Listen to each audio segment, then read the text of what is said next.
Spotlight on Frazee is sponsored by these community-minded businesses and organizations. United Community Bank, an independent, family-owned and operated bank committed to empowering customers to achieve their financial goals. Member FDIC. Frazee Family Foods, what a hometown grocery store should be. Friendly staff, family-owned, and a wide variety of groceries to fulfill your needs. Welcome to Spotlight on Frazee. I'm your host, Hank Ludke, and I'm here at Frazee High School today with wrestling coach Clay Nagel. Hi, Clay. Hey, Hank, how you doing? Tremendous. Good. You know, I wanted to talk a little bit about how you ever ended up in Frazee, and the first thing I'd kind of like to talk about, you know, is you told me you were from New Salem, North Dakota. That's correct, yeah. And you wrestled there? Yes, I started when I was a 7th grader. And then you went to college? Yeah, I ended up finishing up at Dickinson State College in Dickinson, North Dakota. And wrestling there? Correct. And what weight class were you in? I was 177 and 190. Well, you're pretty good size coming out of high school. Yeah, I'm proud to say I'm 10 pounds heavier than I was then, so I kept my weight down okay. Really? You definitely have. Yep. And then, you know, we have these ropes that are over here in your office here, and I know that's part of your history when you were younger too. Yeah, we grew up on a dairy farm, but we also had some ranch cattle, and we did our own branding and doctoring and stuff with our with the cattle that weren't our milk cows, and so we had horses, and I just developed a real love for that kind of lifestyle at that age. I think I was 14. My dad bought me my first colt, a registered Palomino quarter horse, and my brother and I both got one, and we trained and broke them ourselves, and along with a couple other horses we had too, but it really made me appreciate the animal, the horses, and that type of lifestyle.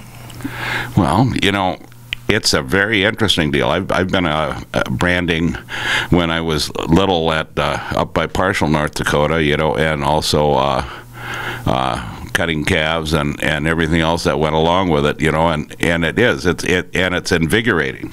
It is. It's tough. It's hard work, but when you get it done, it's you feel good, like you've accomplished something. And but one thing I do remember about branding is if the wind is blowing in the wrong direction, there's nothing worse than that hide and hair burning and getting up in your nostrils. It's a terrible smell.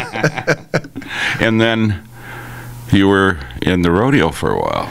Yeah, we started. I have an older brother that kind of got us going when we were 14, 15, and Little Britches rodeos we started in, and we liked that kind of the rough and tumble stuff with the rodeo stuff, and it was challenging, and we really enjoyed it. And then in high school, I joined high school rodeo with some friends of mine, and did that for half a summer, and then that had to end. I had to choose to either go to that or go to the I was invited to go to the Pan American Games, and so I went to a training camp in Michigan, and that kind of ended my rodeo career my senior year. And I understand that were you a rodeo clown at one point? No. Woody Blazing would love for me to be a rodeo clown, but he still thinks we should go to rodeo clown school and to get on the circuit, but I'm not sure if they want 2 old guys out there on the arena.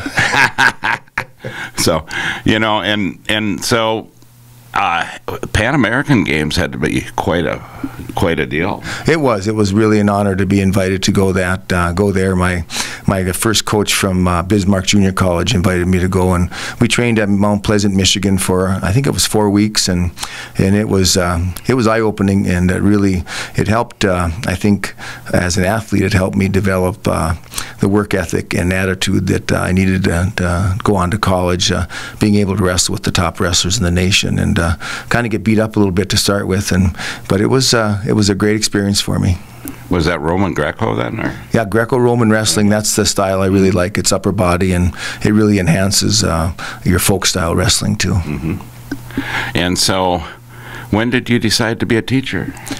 Well, it was an interesting story. I wanted to farm and ranch with my dad in New Salem, and I went to college on my coach's advice. I was not a good student. I was actually a terrible student. School was not important to me. In fact, my senior year, I missed 38 days of school, trucking and working with my dad on the farm. and I just got good enough grades to participate. But anyway, my coach Dale Beckman, just a great guy.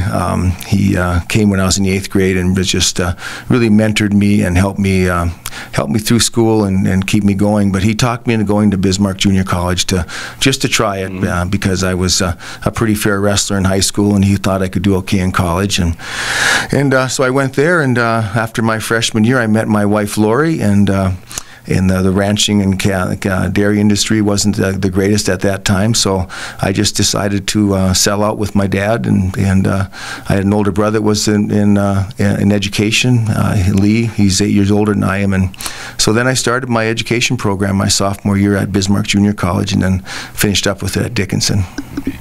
We're going to take a break here, and we'll be right back with Clay Nagel. Spotlight on Frazee is sponsored by these community-minded businesses and organizations. The City of Frazee and Frazee Event Center, featuring a 5,000 square foot room, a built-in stage, and a full-service bar, perfect for a multitude of events. Call or click to book your event. Welcome back to Spotlight on Frazee. I'm here at the Frazee High School with Coach Clay Nagel, and as you got married and you started teaching. Where? I started out in Beach, North Dakota. That was in 1982, and I was fortunate to get that job at that time. They were tough to get. I think there was 3 or 4 openings for physical education in the tri-state area, South Dakota, wow, North Dakota, and Montana. So I was really fortunate to get the job at Beach, and to this day, I'm really, I thank the superintendent there for giving me a chance, because he had to take a chance on me, because my freshman year in college wasn't the best, and then as I started to get into it and change my motivation to do something with my life, then things got better. But yeah, it was a great experience for me out in Beach. What did you teach? I taught K through 12 physical education, driver's training, health, and I coached football and wrestling. And so, how did you end up in Frazee the first time? My younger brother, Jeff, 2 years younger than I am, he was teaching out in Idaho, and my brother Lee from Wahpeton knew about Frazee, and we didn't know anything about Frazee. And Lee told my brother Jeff he should apply for the job here, and he had just taken a job in Corvallis, Montana, so he was committed to that. And then my brother Lee said that I should check into it. It's a great community, a great wrestling town, and in Minnesota at that time paid way better than North Dakota. So there's a lot of pluses, and so I thought I loved it out in Beach, in a small town, just like a lot like Frazee, same kind of people, just really down to earth, and made a commitment to the kids in school there. But anyway, I applied for it, and they offered me the job, and I turned it down the first time, and then we got home, and my wife was not happy because the school here offered so many more things for our kids than the school in Beach. And I think it was 6 days later, I called up Russ Robinson, and I said, could you reconsider the offer for me to teach at Frazee? And he said, you're lucky, we have a school board meeting tonight, and at the school board meeting they gave me a shot, and thanks to Dewey Zitzow, he was a big player in that, getting me hired, because I turned it down was not a good thing. so things aligned for me, and God was looking out for me, and I got a chance to come to Frazee, and it's just been it's 32 years ago, and it's been an outstanding experience here. Boy, that's hard to imagine that it was 32 years ago you got here. Yeah. Dewey was a classmate of mine. So. Yeah, he was a great guy. I remember coming to Booster Club meetings, and we'd sit down, and he'd go, Coach, what do you need? And it was just like, he got it. He knew what was athletics was all about, and extracurricular activities. He's a good guy. Well, you've taken the team to state a number of times. Yeah, we've had a lot of success, but it's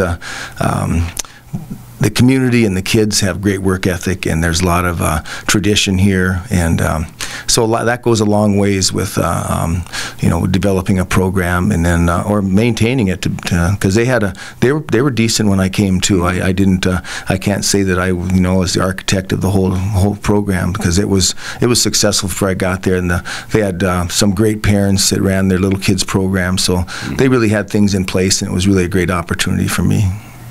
Well, it's been great to have you here, Clay. And now, what are you going to do? I don't know for sure. I got a lot of different options. I might drive truck. I talked to Fred Daggett about that. I've got my CDL, and I talked to McLaughlin's. They want me to possibly go into selling boats for them and delivering. So I'm thinking about that, and I might just do like a Clay Nagel's hauling and salvage company. So I don't know. I got a lot of things going through my mind right now. I like that, Clay Nagel, a salvage and hauling company. Yeah, that I would love to work for myself. It's just that starting a business like that there's a lot involved and a lot of finances. So I got to try to figure that out, and if there's a demand for it. But if there is, I'm in the process now of getting insurance quotes and things like that. I would love to give that a try. Well, Clay, I appreciate all you've done for us and the kids here. Oh, it's been awesome. This is just a great school. I really appreciate it, and it's going to be tough to head out that door. Yeah, well, we're going to be looking to see how you reinvent yourself again.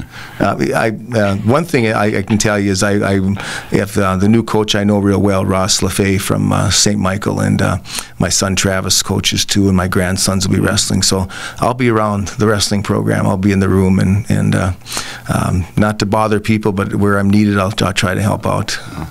And Marty and Josh? Marty and Dennis, yeah, they'll be around too. They'll probably have to take us out in the pine box. I'm not sure. Thanks, Clay. Yeah, thanks again, Hank. And with that, remember, pet the dog, hug the kids, kiss the wife, and wave at the neighbor. Next person you wave at could be your next best friend. And we'll see you next week on Spotlight on Frazee.